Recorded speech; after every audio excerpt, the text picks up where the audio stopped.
అండి, grand kitchen స్వాగతం. ఈ రోజు మనం అమ్మమ్మ గారి చేతి వంట నల్లి బొక్కలతో మనం ఈ నల్లి బొక్కలతో సూప్ చేసుకుందాం. ఈ నల్లి బొక్కల సూప్ ఎలా చేసుకుందామంటే, ఈ నల్లి బొక్కలు తీసుకున్నా నేను 8 ఉన్నాయి. ఇవి దీన్ని ఎలా చేద్దామంటే కుక్కర్ పెట్టుకుందాం. గిన్నె పైన కుక్కర్ పెట్టి నల్లి బొక్కలు వేసేద్దాం. ఈ నల్లి బొక్కలు వేసేసి దీంట్లో కొద్దిగా బట్టర్ వేస్తాం. బట్టర్ వేసి నీళ్ళు వేద్దాం. బట్టర్ వేసి నీళ్ళు వేద్దాం. నీళ్ళు వేసి ఇప్పుడు కుక్కర్ మూత పెట్టి విజిల్ పెట్టుకుందాం. విజిల్ పెడితే వచ్చినాక ఉప్పు బిర్యానీ కూడా వేద్దాం. పిల్లలు తినవచ్చు, బలం వస్తుంది.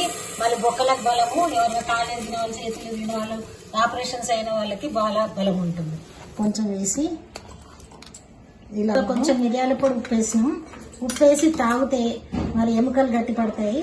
అట్లాగే యాక్సిడెంట్ అయిన వాళ్ళకు, బొక్కలు ఇరిగిన వాళ్ళకు, బాలింతలకు ఏ దానికన్నా ఈ సూప్ తాగొచ్చు. బలం చాలా బలహీనులకు కూడా పనికొస్తుంది.